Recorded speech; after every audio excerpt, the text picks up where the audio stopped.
Hello and welcome to the United Stand. I'm joined by Flex and Sophie. We're talking Manchester United and what is going to be an absolutely massive next 4 weeks. The international break has basically been split in two. If you just pretend that United have beaten Newcastle yesterday, it's actually just like a normal week. We're nearly close to it. But I want to get straight into it. There's so much to talk about. The international break normally brings up some interesting topics and it's certainly done that again. But first of all, let's start off with Michael Carrick. Carrick has come out backing Jose Mourinho. Surprise, he's on the payroll, but basically saying that Mourinho does understand the history of Manchester United, and that it's brave of Mourinho to have used Rashford and McTominay over the last year or so. We'll go to you on that first, Soph. What are your thoughts on Mourinho? Do you think he has been brave? Do you think he does understand the history of Manchester United around the youth?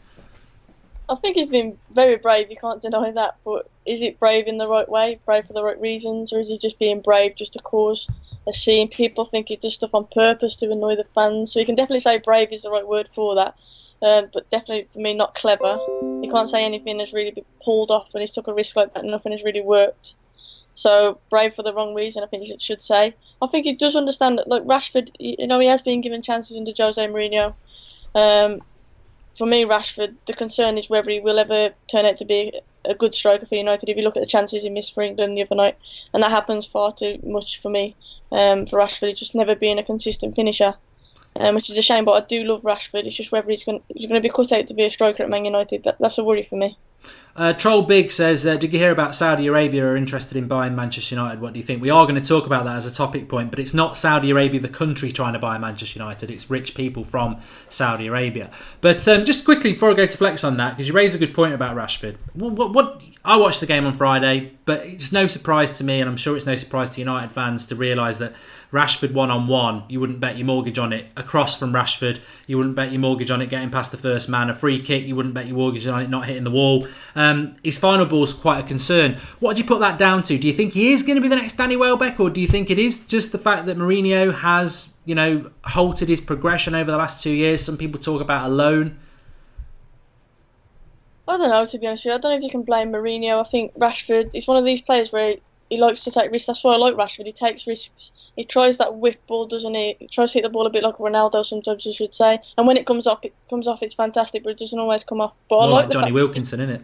Yeah. I like the fact that he's taking risks, and I like the fact that he's trying to be positive. But I don't think you can really blame Mourinho too much. I think a good run of game suits Rashford. He's definitely a confidence player, I think that's for sure. But yeah, like I said, I think Rashford just takes risks. He's young. He's still got a lot of progression to make. There's no doubt about that. But more game time will obviously suit him better. Sam Brown says, look, Lukaku misses sitters for Belgium too. He just gets more chances. And also he's missed a lot of sitters for United. That's a good point, Flex. Well, Rashford's had a lot of stick this weekend in the British press. Surprise, surprise. United fans are starting to mutter those words now. Maybe Rashford's not going to be this big player. Maybe Rashford is the next Welbeck. Because, let's be fair to Welbeck. He might hit the corner flag, he might hit the top corner. That's Welbeck. But that might be Rashford at the moment. But Welbeck I always liked for his effort levels, but I never thought I would be saying Rashford's in the same category as Welbeck. How do we sort this Rashford problem out? Is it similar to Martial, or does Sophie right that you can't put it all on Mourinho? You know what it is? You can't put it all on Mourinho. A lot with Rashford. I love the guy, want him to do well, and he excites us. And I think he's almost a bit of a victim of his own success, especially what we have with players in this country, which is if they burst onto the scene as quickly as he did, literally out the blue when no one was expecting it, does all right, then does all right the second season. You're kind of expecting that kick on. And when you're looking at players of his ilk who burst onto the scene like Mbappe, it's a whole different ball game. I think we've been sucked in with Rashford. I think all of us could be a little bit guilty of thinking he's actually better than what he is, certainly for now. The plus points on him is that he excites, like Sophie says, he takes risks, he's quick, he's not afraid to go at players. And the downsides are, A, some of the things that always happen with young players, which is inconsistency. But B, that belief in himself, and obviously the environment around Manchester United right now. Is it the best, most nurturing place to have a young player right now? Probably not, by the way that we play. That's not just down to Mourinho, but just with the way the squad plays. But I do think with him, is he going to be the next Welbeck? I remember at the beginning of this season, me and you were talking, and Sophie as well, a lot of United fans, about whether he should go out on loan. And I actually said, he's proved, the problem that he's got is that he's proved that he can score goals at this level, just not consistently enough. And I was like, well, I think he had everything around him to be able to, kick on to the next level. But a mixture of all that's going on around at the club plus his own confidence, I'm starting to maybe take that comment back. I can look back on that comment and say, do you know what? Maybe a loan would do him good, because I think he will probably need regular football, unless we change our style of play and we get a manager, obviously, like, who can get the best out of him. But some of it's got to come from Rashi as well. And I think a lot of it is I think we think he's a lot better than he is. We see the chances that he misses. It proves that he's not as clinical as we think he is. That's not by chance, is it? We've seen it far too often, especially in an England shirt as well.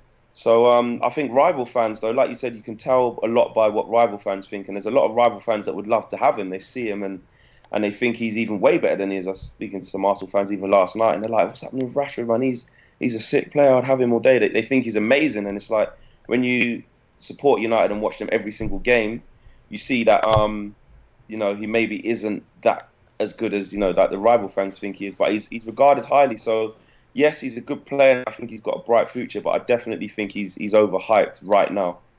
Chris Welsing makes a good point. He says Rashford peaked very early and the bar is too high for him to get over. I just think that, you know what, a lot of Lukaku we're going to talk about later, but Lukaku gets a lot of stick, and maybe Lukaku should be dropped at the moment, but there's not a part of me that thinks I would drop Lukaku for Rashford, and I think that answers the question for me. And I did say a few weeks ago I think he needs a loan. Yeah. Lukaku probably does need dropping, but I wouldn't trust Rashford with that at the moment, which to me suggests he's not ready for the United number 9 shirt. So how does he get ready for it? Yeah. Alone. He needs to play week in, week out. On the right wing, he looks promising. He looks all right on the right wing. I don't mind that he goes at players, and like I said, his consistency's been his biggest problem, and that's not even Jose's fault, really. He's had bags of opportunities. Like Jose says, he's never not been in the matchday squad if he hasn't been injured or suspended. He likes to stat pad and say he's played him loads of times. But like I said, at the time when Jose said that, why doesn't he look any better then? Like, he doesn't look like he's kicked on. So some of that lies with Rashford, and some of that, is about the environment that we have. But he does look all right on the right-hand side. I'm not convinced that he's a full-on striker. I'm not. I never have been. I know people say he played there in the youth team and all that, but in first-team football, I haven't seen enough of him consistently anyway to say, like you said, drop him instead of Lukaku. Lukaku's got his own problems, but his record still kind of speaks for itself to a certain extent. And I'd rather play Sanchez through the middle than him, and then Martial. So, there's definitely people, like you said, he's not ready for the number 9 shirt, and he's been given the number 10. So I think that doesn't help him as well, the fact that he's been given such, huge numbers, such a role of responsibility, and he just looks a little bit short of that at the minute. The interesting thing, Marco says Rashford's only 20, and that is something to bear in mind. But the interesting thing with Rashford as well is that from the youth setup, he wasn't actually predicted to be coming through he's a bit like McTominay, really. No one really predicted that they'd be the player that came through, and so we'll have to see with Rashford. But I certainly hope and pray that he does become good. We are in now this massive month ahead. We've got Chelsea on Saturday lunchtime, then we've got Juventus, then we've got Everton at home. Then we've got Juventus, I think, again. Then we've got Bournemouth away, Man City away. It's a tough month for Manchester United. People are sort of like they would want Mourinho gone now. Some people are wanting to give him a second chance. Where are you with that? And what are you expecting from the next month? Because it's almost like to get out of this pit of Mourinho outers, he's got to win all 4 league games, really. Or do you not think that? I think this is going to be a massive month for Mourinho, for United. I think people are seeing that, we've beat Newcastle, come back. This is a turning point now. Obviously, we've got to hope that it is, but I can't see that being the case. I think the players won that game. It wasn't down to Mourinho. Like I said in my fan cam after that game, I said, you know what, if he's lost the dressing room, I can't see any way back for Jose Mourinho. I still said he'd be in charge after the international break, but I think these next games now are massive for him. Obviously, of course, I hope he turns it round and I hope he does well. I'll always support the manager in charge, but the style of football has got to change massively, and it hasn't changed. We've been begging for it to change now for quite a long time. It hasn't changed, and I can't see it changing over these next few games. What's your thoughts over the next few games? Starting with Chelsea, I suppose. Do you think we can go to Chelsea and get a result? Of course we can. if you look at our squad on paper, we've got a great squad. We should be up there. We should be challenging. But the way we've been playing, I don't feel confident. No. Newcastle, you ever turned around that second half performance? If we perform more like we did in the second half, then why not? But my big concern is under Jose Mourinho, when have we seen 90 minutes of the kind of football we want? When have we seen a good 90 minutes played? The Spurs we game. haven't, have we? Never. Yeah, We haven't seen 90 minutes. So for me, I can't see. Maybe we'll park the bus and get a point at Chelsea at tops. That's all I can see, really, to be honest with you. I'll tell you what, I mean, I said it last week as well. Chelsea, they don't treat Mourinho well, even though he's the best manager he's ever had. So it's going to be a cauldron. It's straight after an international break as well. You never want to be away after an international break because we'll have like Sanchez coming back from bloody Mars or something stupid like that. Pogba will be moody because he's left his mates back in France, which I don't blame him. He loves playing for France and hates playing for Mourinho. So everything's against us, Flex, which means we'll probably go and win 3-0. But in reality, we've also had, I had to get your comments on this, it sort of fits in with that point as well. Eden Hazard coming out and saying that, the man who basically drowned tools and got Mourinho the sack, basically coming out and saying, I'd love to play for him again, is the best there is out there. I mean, right before we play Chelsea. I mean, to me, I just think that is a troll. And that is somebody trying to make sure Mourinho stays at United because I just don't get those comments at all. He's an attacking player who was suppressed by Mourinho. 100%. Like, I'm not buying that one bit in it. That if not you personally, but if people want to buy that as I've seen people on Twitter saying, how can Mourinho be that bad when Eden Hazard said, leave me out. But if you're that naive to think that that he wants to play for him, then I don't know, mate. You're a bit clueless if you ask me. Clever though, he's clever, isn't it? Because I'd do that. Very clever. That's what I mean. Really, if it was that bad and he loved him that much, why didn't he play for him then? Why did he just down his tools? All of a sudden, when he left, he started playing well again, and he done the same under Conte. Then he left, and then now he's playing amazing again. I was reading a story that was saying that maybe you never know. He sees himself going to Real Madrid.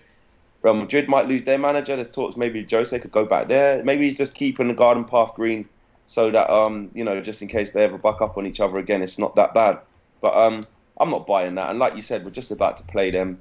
They're asking him questions, and he probably knew that the reporter was trying to get him to do that whole, it was very bad under Mourinho, and he probably just thought, no, I'm not even going to give them that story. Let me just keep it cool. So I don't buy that at all. So at the end of the day, like I tweeted out, like it's easy to tweet about your ex when you've got a new upgrade. Like I'm not buying that. Yeah, I like that one. Yeah. She used to cook good meals. If you're a woman, whatever. But you can say that about what it used to be like because you've got way better now, so you don't really care. But when he was in that situation, he wasn't coming out and standing by Mourinho and saying, it's not us and it's not, we need to do better and stuff like that. He wasn't saying all that, was he? So it's easy to say it now. Anyone can say that. I'm not buying that at all. No, I'm not. And I think it's going to be a very, very interesting week in relation to United and that Chelsea game. And I think Hazard tends to turn up. It'd be interesting to see how we set up. But we'll talk about that in the previews and everything we've got coming up over the week. A lot of people are talking about this, so I'm going to bring it in at this point, even though I wasn't going to plan on doing it. So there's been some rumours over the weekend that Manchester United may be subject to a takeover bid from Saudi Arabian owners. They have a net worth of about 850 billion, apparently, and United would be available for around 4 billion. Effectively, if the report is true, they are looking at Qatari oil billionaires and thinking, well, they've got PSG. We need to diversify our portfolio. Buying a football club like Manchester United would help them do that. You would imagine if they did get control of the club, they would do similar things to what Man City have done, what PSG have done, and be looking to further the brand, but also be the best in the world. Saudi Arabian obviously opens up the sort of moral dilemma in relation to the I suppose it's the human rights issues over in that country. What are your thoughts about a billionaire takeover for Manchester United and owners that might actually put money into the club?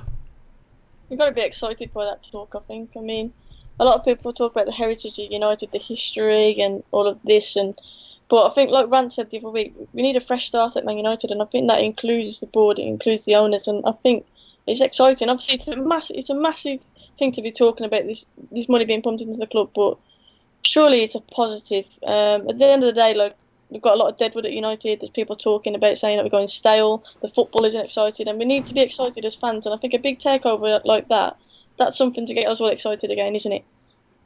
Yeah, Fortune says I'd take them. I'm sorry, but our owners currently are terrible. And I suppose that's the thing, Flex, isn't it? It's like, well, yeah, all right, there might be moral issues about the money, but since when it was, morally for fans it's important, but football's not been moral for a long time. And we've got owners, all right, America's obviously an ally of the UK in a friendship sense. I'm not talking about wars and things like that. But these are owners who bought us on debt, who don't support our club and bleed the money dry.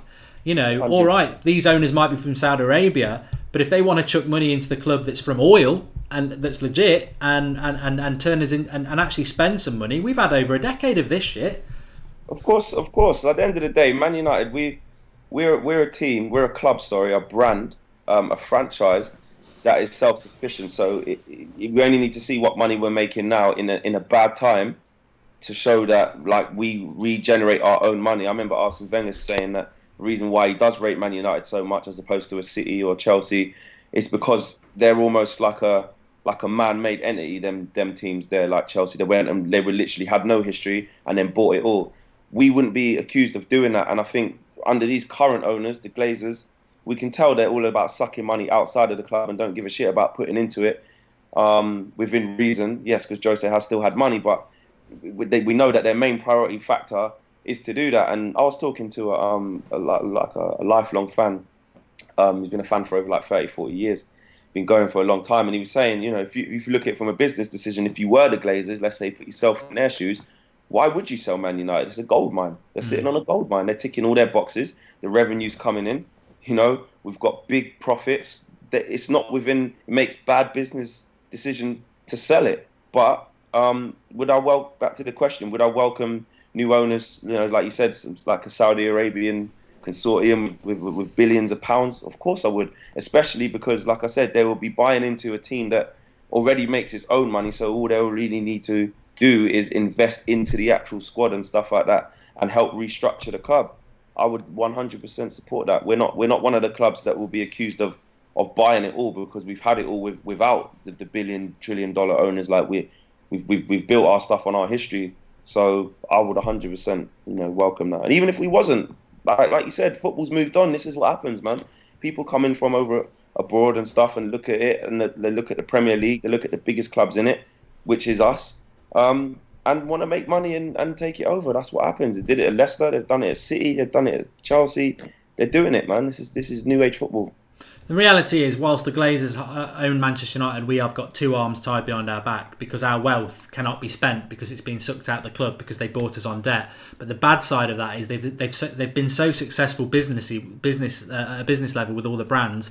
We are a very valuable club. That's why we're always number one. But we don't spend any of that value. The only way we can get taken over is by somebody like these Saudi Arabians who are billionaires, who buy us because they want the product, they want that sort of attachment like Man City and PSG have got. That's the only way we're going to get bought. All these people who dream about fan takers or anything like that, never going to happen because we sold to the Glazers. They've made the club so valuable, it's out of reach of anybody other than billionaires to get us. So you either want the Glazers or you want the Saudi Arabian or the Qatari or the billionaires out there to take over us. That's the situation. And that's not the Saudi Arabians' fault or anybody else's fault. That's the Glazers' fault. They've made us a valuable club, but they've done it in a way that they've never valued the club or the fans, and that's the situation we're in. And to be honest with you, I want us to be owned by the fans. I want it to be like Germany, but we're too expensive as a club now. The only people who can afford us are going to be something like this, and it is only paper talk, and it probably isn't going to happen. And I think Flex is right. There's some real talk there that why would they want to sell us? The United stand wasn't set up to oost the Glazers. We'd certainly have a part in it if others wanted to sort of do something about it, because I think it's best for the club that they aren't in charge. But the only way they're going to go is if things start to not work for them, and that's on their bank account. And at the moment, the pitch doesn't correlate with that at all. But a lot of people saying that I would take them. Imagine us signing top players instead of Fellaini and Sanchez, says Sonny. Well, yeah, the shackles would be off with proper owners like Man City have got, like PSG have got. There are other clubs like it. Even Everton. Just spending money to make the club better, to make the team better. We don't do that. Not anywhere near what we're worth. It's 100% up to the Glazers. They can sell to who they want as momentum stocks. There might be the right time to sell them. We've got so many players out of contract at the moment. We didn't spend much money in the summer. That could be that they're stocking money to take out the club and then sell it. So you never know. But we'll have to wait and see. But talking about players, let's bring it back to the international break. A couple of players on the international break that are sort of heavily linked to United. One is Memphis, Sophie. Played very well for De Holland. Did very well in France. We've got a buyback clause with Memphis. Is he somebody that you would consider back to United, or do you think that ship should be left sailing out elsewhere? I think under Jose Mourinho at the minute, any attacking players, they aren't really performing. They aren't excelling under him. And I think if you just look at Martial, for example, confidence literally was sucked out of him. And I think Memphis was a bit like that. He's definitely a confidence player. And I don't think he will flourish under Jose Mourinho. Am I saying in the future I wouldn't take Memphis back? No, because I think he's an exciting talent. He's showed glimpses at United of what he can do. But I think the injuries to Luke Shaw and stuff didn't help him, because obviously before that injury, him and Luke Shaw had a fantastic relationship down that left side. And I think that really affected him as well. But I think under Jose Mourinho, we're not going to see the best of Memphis. I think leave it a few years yet and see what happens. But in future, why not? Because he's definitely an exciting talent. And if he continues to perform, he obviously still loves United. I would definitely take him back, yes. It's funny because I've said that I wouldn't take him back. I think, you've used your girlfriend thing. It's a bit like a girlfriend to me. You know what the faults are. Yeah, you always remember the good bits, but don't take them back. But then I thought today, you know what? Because football is about changing opinions. Not flip-flap like Arsenal, not minute to minute, but over a few weeks. And a few weeks ago, I did say no to Memphis. But then today I was thinking, because of Rashford, and we talk about how he's regressed, and because of Martial and how he's regressed, well, they've both regressed because of Mourinho. Memphis was here for a bit of Mourinho as well. So maybe Memphis could be different, like Sophie says, under a different manager. Under a different manager, yeah. I think he could bring something. But it's the same with the Zaha situation. Yeah. I'd potentially rather take Zaha back first. But it's hard because, like Sophie's saying, and like we all know, under this manager, in this current team, you just can't see a lot of attacking players flourishing. I haven't seen enough evidence of that, and I know people will say, it's not all the way the manager, but I just go on evidence, innit? And the evidence that I've seen so far, I can't base my opinion off of that evidence in a positive way. In terms of that, I think that the shackles have come off Memphis and he's gone to Lyon and started playing well in the national team, and then he's going to come back to this environment and still be that good. I haven't seen enough evidence that would suggest that. So under this manager, no. But in the future, under an attacking manager, yeah, I would say it could happen. But like I said, I prefer to take even Zaha back, and that's an even bigger question that would divide opinion as well. But you see how he's flourishing and playing his football with no pressure. But the other fact of it is, though, Man United it's just a different ball game, isn't it? Like, to go away to teams like Lyon and Palace respectively and other teams, that's great. But to do it at Man United, where you have 2 bad games in a row and people start saying, "Oh, what's going on here?" Like the expectancy is just different at any other club. Even though we're not the best team in the world, it's like we have almost the highest expectancy levels. Like, do you know what I mean? The highest scrutiny. It's just different at Man United. So you've got to work that out as well. That maybe sometimes these players just don't have it up here. And imagine what it would be like for Zaha or Memphis anyway, because they'd have the pressure, but because it's their second time, the pressure would be on them even more. There you go, and that's what I'm talking about. Like, you think it's bad the first time, imagine you have a bad 2 or 3 games the second time. It's kind of like, see, we should never have got him back. So it's a whole different level of pressure even coming back to do that. So yeah, I would take them back under a different manager, but I think if we're gonna move forward, it's better to just have that clean slate. We got Pogba back though. Yeah, we did get Pogba back, and look how that's gone so far. Like, it hasn't gone great. So that even proves, a player of his caliber and his quality has struggled with his own performances. Then the Mourinho thing, because even away from the Mourinho thing, as much as I love Pogba, I can't put my hands up and say he's been fantastic every game and playing out of his skin, and he's got his consistency. Because some of it, I think, if he was a bit mentally stronger in some ways, I think he would have come through a lot of the bad patches, especially last season when the problem wasn't really as much at Mourinho as it is now. But they were just, looking at Pogba's performances, you're thinking he needs to find a way to play himself. He needs to kind of come out of this. You know what I mean? He needs to find some mental strength. But you've seen little glimpses where he's our main player. He's still our best player, ball playing outfield player. But yeah, like I said, he has come back. But even him coming back a second time, you see the scrutiny he's been under, and he's Paul Pogba. So imagine what it'd be like for someone like Memphis. Jamie O'Hare says, no chance I would take Zaha or Memphis back. And Michael Jones says, I don't want any of the old players back. Need to be new blood, which I think is a bit like the analogy about the old girlfriend, isn't it? You know, Memphis, we loved the Saturday nights watching X Factor, but we're a Strictly fan now. Let's move on. But somebody just said there about Lukaku. Lukaku in this Italy thing. Oh, you know, I sort of... yeah, okay, let's go with this. So Lukaku said that he was asked after the Belgium game, presumably because that's who he plays for, that asked about Italy, and he basically said that, yeah, I'd love to play in Italy in the future. I think it was sort of directly to do with we're playing Juventus, obviously, next week, aren't we? What's your thoughts on Lukaku, Sophie? Because I've got to be honest, I always thought if he scored a load of goals because of his age, he'd be looking to move to Madrid or something anyway. His first touch is pretty much in Italy already, isn't it? So, boom! That's hot! I don't know, like Lukaku, I've always said, for me, he's not United quality. But we don't play to his strengths. We don't give him enough service as well. I do feel for him a little bit, and he does get slated. But just in the games I've watched live recently, he just doesn't move enough for me. He's just very static, which doesn't help, obviously, the midfielders on the ball. Like Pogba, who have to take too many touches because the movement ahead isn't good enough. But yeah, he's one of them. For me, I think with better service, if you look at him at Everton, for example, when they played to his strengths, he was fantastic. You also have to look at teams sitting against United, so there's less space in behind, which then limits Lukaku. Was he the right signing? I think that's the thing you have to think, because at the moment, for me, he doesn't really fit into the way that we play. And I'm not slating Lukaku. Yes, obviously his touch has got to improve, but I think at the same time, he don't play to his strengths. I really don't think we help him at all. Yeah, I mean, he's, obviously you do the Flex and Rants show, and Rants is very much the fridge, we call him, don't we, Lukaku? But he's... I suppose, him playing in Italy, I said this in the week, Flex, that if we get a new manager in, obviously we know Mourinho will play Lukaku every week, but a new manager might come in like some fans at the moment and go, look, I like him, he's a decent option, but as Sophie said there, he's got no build-up play. Exactly, that's it. Lukaku's only getting the amount of games he's getting in this kind of form because of how Mourinho plays. He likes a big, strong, massive target man up front, who just bashes people, makes it difficult for the opposition. And we've seen, look, I like Lukaku a lot, and like Sophie says, if he played to his strengths, he probably scores a bit more. So that probably doesn't help him. But his fundamentals of his game they're terrible. Like we know this.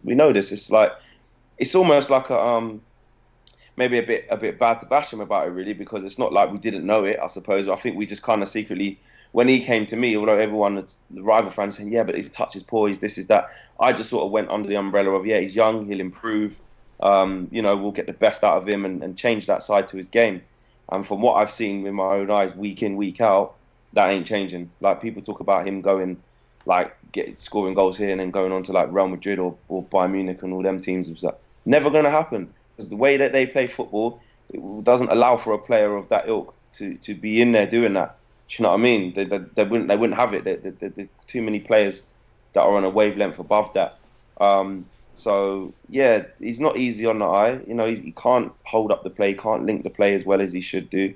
I think the fact that he gets goals is because I think, he is a good striker. He's just not world class, and good strikers will score. Good strikers will get goals. I'm not saying that he can't hit a barn door and can never score, because that's obviously not true with the record he has got. But I think when you're looking at the elite level, the upper echelon of strikers, he can't fit into that. And I think the only reason he does, like I said to you, Mark, is because you look at number 9s now to compare to what it was in the 2000s and the 90s. The competition isn't even anywhere close. That's the only reason he gets into a top 10 number 9, because realistically, you'd be struggling to name 10 actual out-and-out 9s. Like, they're a dying breed at the moment, and that's why I think he gets into that. But for me, I'm not clouded by the fact that he's not world class, and I think anyone who thinks he is world class just has a completely different criteria as to what world class is. Tommy Jordake says he'll be finished with another manager, Lukaku. Bjorn Lundberg says he's got no hold-up play. Lukaku is our best centre-back, says Taz Cave Caulfield. Donkey quality, never be world-class, not a United player. Shocking if you know anything about football, says Robert Stanway. It's interesting because Lukaku, I got a lot of pelters for this last season because obviously Lukaku scored loads and Morata didn't. But at the time, I wanted Morata over Lukaku, and I just think it's very... It's very easy to say that. No, but the reason was, and the videos are there to evidence this. I said Lukaku's a good striker, and I do like Lukaku, but he's got no first touch. He's got no build-up play. So ultimately, when you're a team that's not, I think Lukaku at Everton was a better striker than he is at United because teams attack Everton, so he can play on the break, he can play in the channels. He can't play on the break and he can't play on the channels for United. You've got to have build-up play. Then he doesn't offer. That's exactly it. So Morata we'd probably get more out of Morata at United because he can build up the play and bring others into it. I still think he's crap as well, but I'm just saying it's like I was worried about Lukaku and everyone was like, well, he was 23, 24 when we signed him, he can still develop. But we ain't got a manager who develops. He buys the finished article. You could teach Lukaku his first touch. I'd get him down there tomorrow morning or whenever he's back from Belgium. I'd build a brick wall and I'd say, kick the ball against the wall, kick the ball against the wall, control it. Mate. You can't teach it, mate. You see how he is on the ball. He tries to step overs, leaves the ball behind. Some players are just not technical. That one against Newcastle, he trips himself up. You know what I mean? And then some people are atting me with videos of him doing step overs when he was at Everton and that. I don't care. Like, do it now. He's got so much space at Everton because he can play on the break. You can't do that. Do you know what I'm saying? Do it now in tight, little, intricate spaces against the top teams in the last 15 minutes where we really need you to do it. Not flipping at Everton when the pressure's off. I don't care what he did then, man. I'm going off what he's done in the last 2 years at United. And, like, for me, I know you're saying you can take him down the park and teach him how to have a touch, mate. Nah, you can't, mate. Some things are unteachable to certain players, mate, and that's one of them with him. You know what, though? Do you think Jose has implicated that as well? Because I watched the other day his goal against Chelsea for Everton, where he took on about 4 players and put it in near post. Since when do we see Lukaku running at a man like that, even in a confined space? Well, nobody does, do they? Martial's not allowed to do it. Pogba's not allowed to do it. Sanchez doesn't do it. Rashford doesn't do it. Terrified to make a mistake. Everyone's terrified to take a risk. And that's obviously affected Lukaku as well. That's it. It's a great point. None of our players run at players, do they? It's like they've been told not to do it. 100%. Like when I was looking at, like I said, there's a pattern of play in the Newcastle game in the first half. I literally watched on the left-hand side, you had Luke Shaw, Martial and Lukaku trying to get involved. And they were just looking at each other. Like just literally looking at each other like, well, where do I go? Do you want me to come? Do you want me to stay? What do you want me to do? And it's just awful to watch. There's no like way of like playing like a consistent pattern of play. Like there's a way you're supposed to play, whether you're, attacking or like whatever game plan you've got, there's still a way that the other team will recognise you and think, right, we need to be careful because they're going to do X, Y, Z. Like we just get the ball and every attack is a freestyle. I've said it loads of times before. It's like just turning up to a rap battle and just trying to freestyle. We just run out of bars. We just run out of lyrics. We just falter. B. Yakov says that wasn't the pass I played. Look, if anyone's watched me playing FIFA streams, I use that line a lot because I use it as an excuse that the ball doesn't go where I want it to. What I'd say about Lukaku's like a player on my FIFA team. It's just a mess. The ball, the skills, you try a skill move and you fall over it. And at the moment, I just do think, Sophie, that actually, do you think, he can talk about Italy, but all of us have said that. The live comments are saying there, I think even if you're Lukaku, I do like Lukaku. I'm happy for him when he scores. I think he's a nice lad. I just don't think he's a United player. But if Mourinho goes, that's a big problem for the next manager, isn't it? I mean, he might want to go to Italy, but a new manager might just come in and say, I can't work with that. Yes. I think it's like you're just on a bit of feed for Lukaku. I think Lukaku is like an ultimate team player. You first set up your team and you've only got a little bit of money and you need the big player. And you want a big, strong striker up front to just head the ball. And literally, that is Lukaku until you get an upgrade. He's just I think at the minute. And he's not the Aguero that you're obviously saving up for. He's something big there, and that's him. The one that you can't get throughout the whole of your FPT thing. You just see these little kids with all these top players, and you have to just stick with dead Lukaku, mate. That's what it is. That's what it is. I'll tell you what, I was playing Ultimate Team tonight, and I lost 4-2. Twat. He had Bale, Hazard, and fucking Messi up front, playing me in Division 6, and I've got Traore, Rashford, and Martial. Fucking banter. It's some 6-year-old who stole his. And he was doing all the he was mocking me every time he scored. He was doing all the phone rings that I can't even do that. I'm just happy I've scored. He can score a goal and press the bloody combination to mock me as well. It's like, but you're right. I think it's good about Lukaku. It is true. He's like, we do need an upgrade. We need quite a few upgrades, really, don't we? We do. We do. 100%. I'll tell you what, though. I never normally do this, but he used to play for Liverpool, Marcus Babbel, and I accidentally come. Pro Evolution, 99 pace. Yeah, buy him. But no, I don't even know how I came across this. I think somebody sent it me, and it was just, I've got no interest in what Liverpool players have got to ex-Liverpool players have got to say about United, but he actually said it's embarrassing and it's a joke United situation at the moment, but it's not Mourinho's fault, and he said that it's the board's fault. Mourinho is a defensive manager who wins things defensively. They appointed him, and then they're not backing him. They've suddenly decided they don't want to back him. And I thought, what a brilliant way of summarising the problem with Manchester United. Mourinho is a crap manager for Manchester United in relation to he doesn't fit what we're all about. But the board appointed him, and then because he wants to buy banter people like Boateng and whoever else is slow and defensive, they don't want to back that. There's a lot of truth in that. 100%. Because the board are responsible for the appointments. The overall blame, like, this is what people I think sometimes get a bit confused and think that, like, it's just a Mourinho out thing and just like it's all the manager's fault. It's not. We're not saying that. It's just that unfortunately for him, he's like the first line of attack when you're looking to change something, because like at the end of the day, he's working with the players and we're looking at the on-field problems. If you want to look at the off-field problems, nothing to do with Mourinho. It's not his fault that they picked him, knowing exactly what he was like. Now, I got sold down the river when we first got him, and I wasn't really looking at the side of, look, he's a defensive manager that's never going to work at United. He doesn't play the United way. I was thinking, yes, the old school Mourinho, he's arrogant. He's ready to go for the throat for the opposition. He's going to wind up the other managers, and, he's going to get players in that are ready to do the job, and we're going to be all right. That's what I think. And then I slowly saw that wasn't the case. But 100% the board is to blame, 100%, because the last 3 appointments couldn't be further away from what we needed, but yet they made them. And then they're like half-heartedly backing and then half-heartedly not backing. So if we're going to switch this conversation over to the board and the bigger problems at the club, if we're going to say we're going to do that and leave Mourinho out of it, I still can't get my head around the fact that they gave him a contract extension last year off the back of not doing anything great. Let's face it, we weren't in great form. It wasn't like we were challenging on all fronts at the top of the league. And they thought, right, we're onto something here. Let's show him that we're behind him by giving him an extension. It was more like just came out of the blue. But then if you're going to do that, then allow him to do what he wants to do. Then give him the money in the summer. Let him. In their opinion, it would be let him continue to mess it up. But you still have to let him try.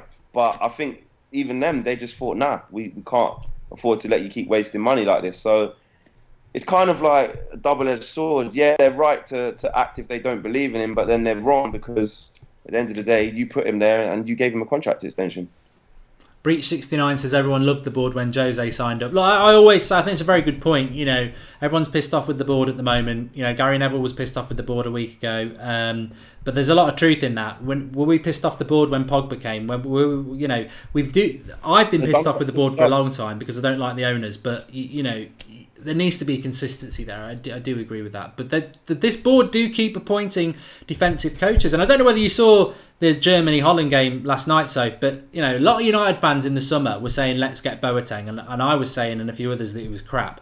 Oh, my life. He was absolute crap last night as well. And Mourinho wanted to bring him to the club. Wijnaldum sat him down in that game last night. Yeah, literally. He just dropped the shoulder and he literally sat him down. And Mourinho wanted to build our defence around him. This is the problem. It's pathetic. Like even Boateng, as shit as he is, even he rang Jose and said, "Nah, you're all right, mate." Even he said it. Come on, man. Someone as shit as him, we should be looking to go to China or flipping Qatar and sitting on the peas. Nah, I'm not having it, mate. Boateng is awful. Do you know what I mean? I think we've got a. I know he wanted Maguire, but Maguire hasn't been exactly lighting it up, has he? I think, I know you wanted him, Mark, but again, I don't really see him. Look, this is going to sound mad. This might be an unpopular opinion, but I'm just going to say it. A Chris Smalling that is playing well, like he's been playing all right this season, really. I know we've had some bad results, but a Chris Smalling that's in form, like the one under LVG when he was Mike Smalling and that, on his game, is like not far off Maguire's level, not too much in it. So it's not really an upgrade. Like, I weren't really buying the Maguire thing anyway. So Smalling's been the best defender. He's had a different partner next to him every single game. You've got to give him some that. Like, he's had a different partner literally every game. Yeah, he's the one constant. Like, Jose's obviously clearly lost complete faith in Bailly. So we'll never know what kind of player he's going to be under Jose, because I just think he's going to continue to be in and out depending on what side the coin lands on, because Jose seems like he's just flipping a coin for the centre-back partnerships this year with Smalling, and obviously Jones is just always going to be injured or shit, so it's always going to be out Bailly and Lindelof or McTominay, the new flipping Maldini. Yeah, apparently he's injured. He's dropped out of the Scottish squad, so it's touch and go whether he can play against Chelsea. I mean, well, I'm sure we'll all be there rubbing our bloody... Mourinho probably just made him drop out of that so he can play him in the Chelsea game, man. Sophie has got a competitor for her.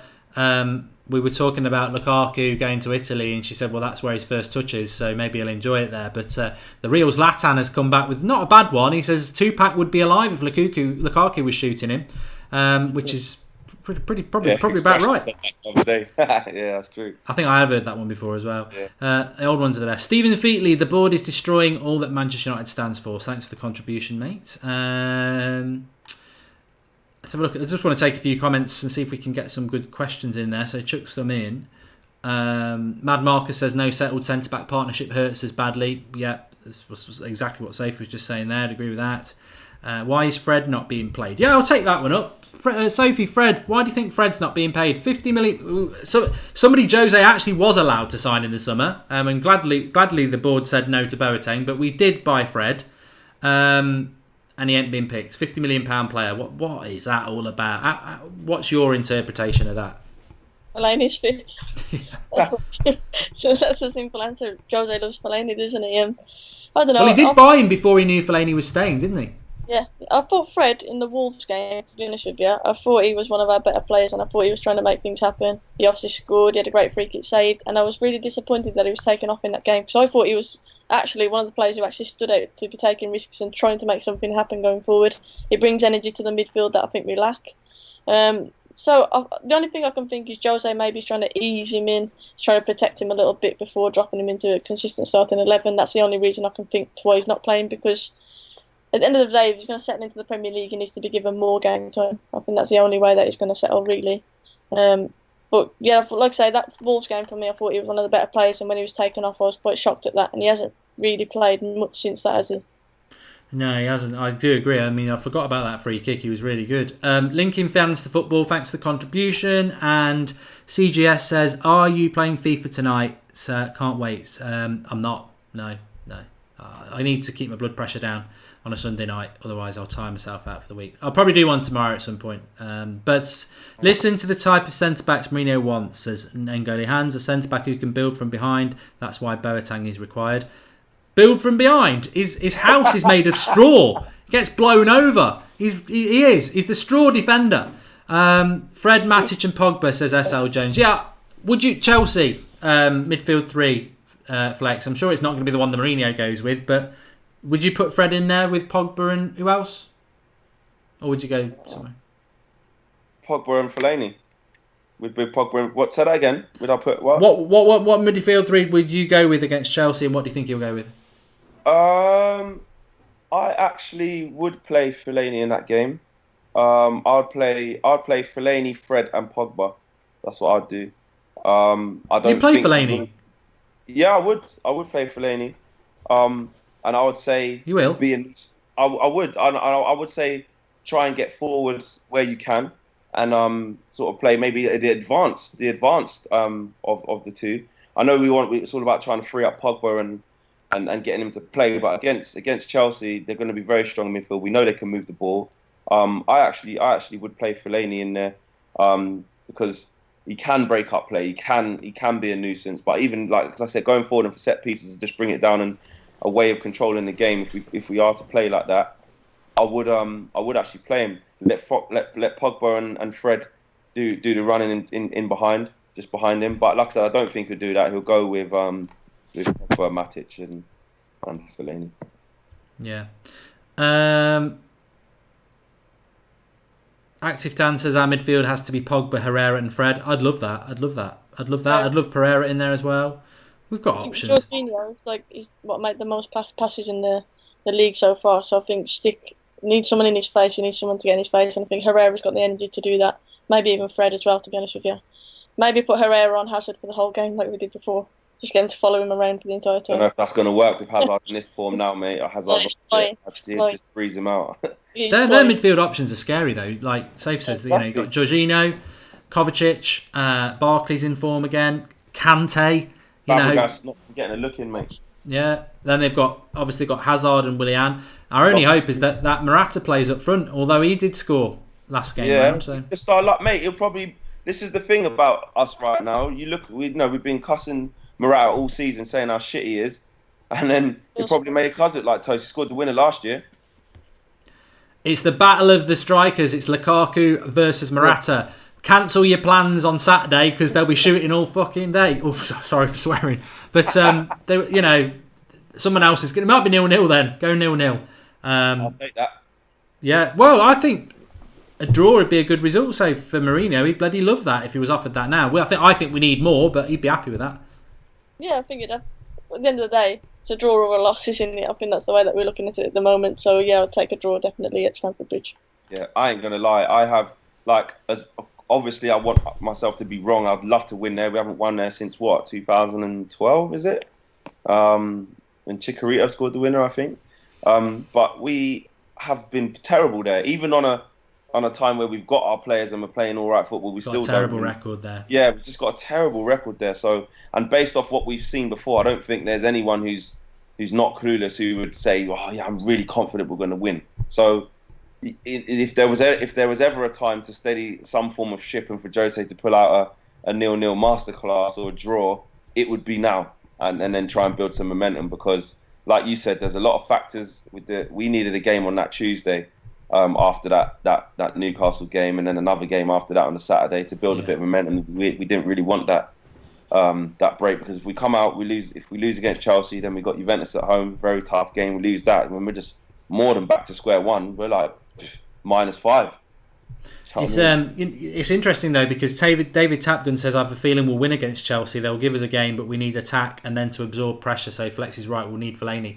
But I remember the FA Cup final and some of the interviews you did with Louis and Sophie before the Chelsea fans, and they were like, no, we're not going to win this. We're not going to win this, yeah. And then they did win it. So we just need Chelsea to find. Have they got a Phil Jones sort of calamity defender that can gift us a penalty? No, mate, they got a proper steady back four. You know what I mean? You got Rudiger there. They got flipping. What's David Luiz now playing well? Obviously, you got what's his face at right back? Aspilicueta. I mean, that's Marcus Alonso. But they're a good unit. They're a good unit, and they're playing well. They haven't lost the game this season, and they're going to look at it like Man United are in a slump, mate. Let's just turn up and we'll beat these. Hopefully, a little bit of that might play into our hands where they underestimate us and we can pull it out. But I'm going to hope for a draw. Well, I hope for a win, obviously, but I'm going to predict a draw. I'll tell you what the worrying thing is that I was talking about this last night. If Chelsea beat us, their next 3 games before the international break are all winnable. We could be, by the next international break, up around 15 points off the top. We're only 7 at the moment. It could literally double in 4 games. There you go. And we could be 9 points. Arsenal have got a good run as well, and I think they'll be in 4th. And we could be 9 points off 4th. I mean, at that point, you'd have to sack then, Sophie. Surely, if you're 9 points off 4th and 15th off 1st, no board can justify, no matter how much they want to, you'd have to go. You'd like to think so, wouldn't you? I think the fans already obviously turning to Jose out. I think these next few games now are massive for the club. And yeah, like you say, if he's going to do badly in these games, then surely there's no other option really than to get him out and make a fresh start, because you've got to think for the club's welfare now and for the future of this club. And obviously, we need to be positive, but if Jose fails in these next few games, then for me, I think that'll be Jose done, whether he walks or whether he's sacked. Sure. Flex, you're obviously doing the fan cams and stuff. You're there with all the away support, the away support, the lifeblood of the club, the loyal. I don't know whether they're Mourinho inners. I just think they're back the club inners, aren't they? That's their focus. What it is. They couldn't have put it better anyway. It's not so much all about Jose, although they'll sing his name because they just think by singing his name at that point in time, that's best for the team, that's best for the atmosphere. And I respect that to a certain extent. I just couldn't do that. Like, I just couldn't sing in something I don't fully believe in. That's just me personally in it. But, you know, I respect what they're trying to do. Like you said, they follow United up and down the country and have done for years.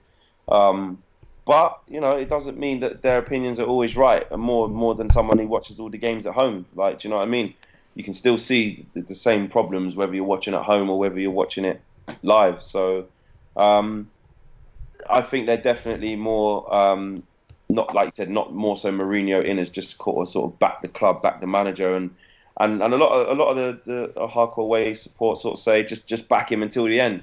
Even if they truly, even last year, I remember having to defend Paul after the FA Cup final. Some clown was like, "Oh, look at you coming on here saying all this nonsense," and then I said, "So what? Are you happy with what you're seeing?" And he's like, "Well, no, no. Well, then exactly. Then you're just like, you love the club so much that you don't even want to like challenge it." Like someone said to me on Twitter today, like, "We're shit, just accept it. We've been crap before, so just accept it."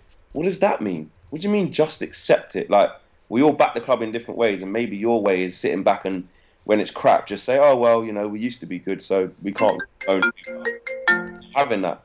You know what I mean? I'm not having that.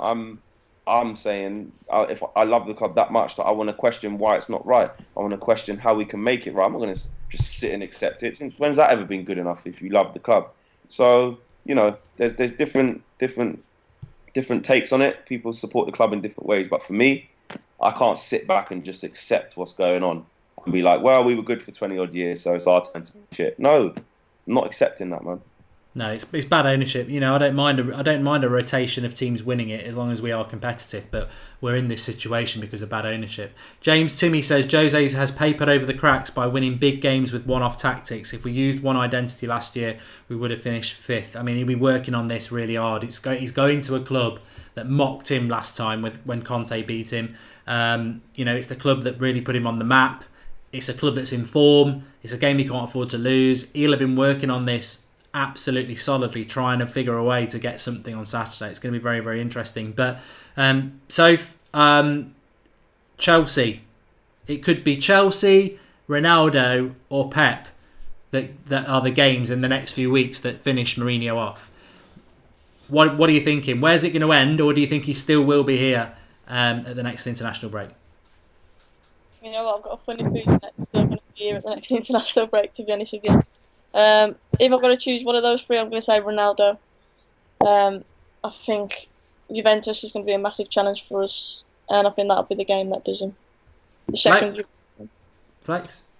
Same question. Do you think he'll be here in the next international break, or can you see one? I mean, to be fair, it could be Eddie Howe at Bournemouth, or it could be Marco Silva at home to Everton, but the bigger ones are the two against Ronaldo, the Pep, Man City one at the end, or, you know, if we got beat 4-0 by Chelsea on Saturday, you know, it could be Saturday evening. Exactly, that's what I'm saying.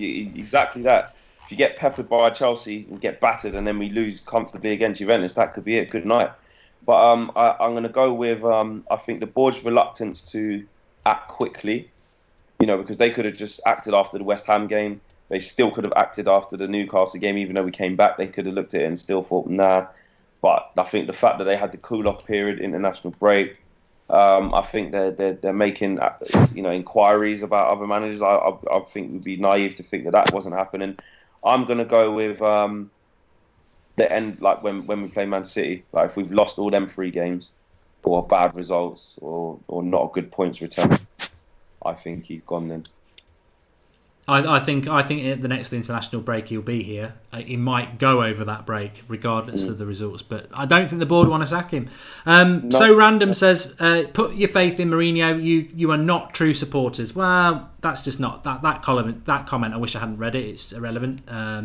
You can't define a fan by opinion. You know, everyone's got their own opinion, and there's more than enough evidence out there to have made your mind up. If you are still Mourinho in, great. But if you're Mourinho out, I think you've got your evidence to do that as well. So each to their own. I'm not having any of that. We're not having any of that. You know, you're not a fan if you don't think this. That's nonsense. Jose's strong against the big team, says Paul Robinson. He can go full defence with no criticism. I think that's a brilliant point. It's true. And I think so. I'm expecting a defensive performance, part of the bus against Chelsea. I don't think anybody's expecting anything different. I spoke to a lot of fans after the Newcastle game, and a lot of them are saying, look, you know what, if we lose, but we lose through creating chances, being unlucky, and actually going at a team, that is the United way, and people don't mind that. But if we lose through being defensive and literally being negative and waiting to concede a goal, then that is different, and that's where fans don't like it. So I think it depends on the nature of the performance. I think it'll be a defensive performance. I don't expect anything different from Jose. But second half against Newcastle, we had to go out, we had to attack. For me, I think that's how we're going to beat teams, by attacking them. I think if we sit back against Chelsea, it'll be a matter of time, really, until we concede, especially with the way our back four is at the minute. It's not strong enough. But yeah, I'm expecting a part of the bus performance against Chelsea, and I think we can get a draw, but I think we'll be clinging on. It's a risk flex, really, because if we sit back and they nick it, like Sophie says, then people will be annoyed because they'll be like, well, we never showed any intention and they ground us down. Whereas if we go and have a go and we lose, a bit like the Spurs game, you know, they won 3-0, but a lot of people were like, well, at least we tried to play football. So, yeah. But I think he will park the bus. Yeah, I think he will park the bus, but there's also a difference in, like, even in the Spurs game, like I said, when I actually looked at the analysis of that game after the emotion, I took the emotion out of it. I looked at the clear-cut chances we had, and, like, apart from Lukaku missing an open goal, we didn't really make Lloris work. Was it even Lloris or was it Vormingar, whoever it was in goal that day? So it was kind of like a false stat. It was like, yeah, we tried to play attacking football, but we didn't actually create as much as we thought we did. So there's a difference between if we try and attack Chelsea and play, but we, Kepa made good saves or we were just unlucky, as opposed to, yeah, well, you went running around trying to press and stuff like that, but you didn't have any shots. And then when Chelsea did have shots, Hazard just took his chances, or that's different. So, yeah, but back to it anyway. I don't think all of that's irrelevant because, like you said, he's going to park the bus but if he parks the bus and tries to play on the counter, then that's different. But just sitting there like a sitting duck, parking the bus and not showing any intent to even try and score, nah, not going to work. Especially with the criticism that's on him now. See, there's a good comment here from Kev Ashford saying we've shown that when we attack, we're brilliant. The shackles have to come off. I think that's the thing. I think it's all right saying let's sit and soak up the pressure, but if you haven't got the players from the defence or defensive midfield to move the ball quick enough to counter quick enough, it's sort of like he's either going to play Fellaini and Matic and park the bus, and then we're not going to be able to get the ball quick enough because they're not good at moving the ball quick enough, or he's going to have to gamble a little bit and play a Herrera or a Fred who can move the ball from back to front. It doesn't matter if Martial, Sanchez and Rashford are front three or Lukaku to hit them on the break. It's getting the ball to them effectively, and if he picks, it's all on Pogba then. But there's a lot of positivity in the live comments. There's a lot of positivity, and I've got to say that I just keep thinking about that FA Cup final when they were like, nah, you're going to win, you're going to win. And I just think maybe, you know what? We're all saying we're not going to win. Maybe we are. So definitely. It's reverse psychology. That's all we're doing is reverse psychology, Yeah, you've got to have positivity in life, haven't you? Even though we all know we're probably going to lose 4-0. Well, like what we always do, to be fair, we're all guilty of it as football fans. As the game draws closer and a couple of days before it, I know I'll do it. So I'm just going to say it now. I'm going to be I'll be like, come on, man, we can do this. When I'm on my way down to Chelsea, when I'm there getting in the ground, I'll be like, come on, we got this. We can actually do this. And then that's the shit thing will probably be happening, and you're like, oh, why did I get sucked in? But that's what you call being a supporter of the club. Like you get sucked in. Like maybe not to think Mourinho can change it, but every game that approaches, no matter how low the expectancy, like at kickoff, like just as we kick off, I'm like, right, come on, like this could be the performance where we just blow this team away. And then yes, I've been proved wrong every time, but you never know that it could just be that one game. Like maybe this is it. David Capgun says this is Jose's old club versus the club who wants him fired. His back is against the wall, so he'll try his best to win. I hope so. Please do smash the like button, everybody. It's been a fantastically brilliant show as per usual. We've covered loads of topics, and we're on the home straight now for this international break, building up towards the Chelsea game, which I think we're all very excited about. So please do drop a like and really appreciate it. Thanks for coming on, Soph. No problem. Thank you. Want to shout out what you do? Please follow my Twitter at SophRicho, all one word, and then subscribe to my YouTube channel, Hairdryer Treatment, as well, please, if you haven't already, guys. Thank you for coming on, Soph, as usual. And Flex? Yeah, Flex UTD on Twitter and Instagram. Make sure you guys add me on there. And I'll see you guys after the game on the fan cams. Make sure you check it out, man. Hopefully we'll have a positive result to be talking about. at Mark Goldbridge on Twitter, and at Big Boy on Tinder. Give us a follow. Anyway, is Tinder still a thing? I don't even know. What's wrong with you? I don't know. I'm only messing. But no, good show. Really enjoyed it. Thanks everyone on the live comments. Lots of shows planned this week. Some with some Chelsea fans as well. So we'll get that side of things as well. Always interesting. And live comments have been brilliant. Guests have been brilliant. So thanks everyone. And building up back to a massive month for Manchester United. You can't move away from it. You know, there's not really any game in there that you'd go, yeah, we should be winning that. Newcastle, obviously, Wolves, and we expected to win them, and we didn't. We beat Newcastle, but this month's massive. So there's nowhere to hide, is what I would say. Thanks for watching. See you all tomorrow. Thanks for watching. Drop a like. I'll see you soon.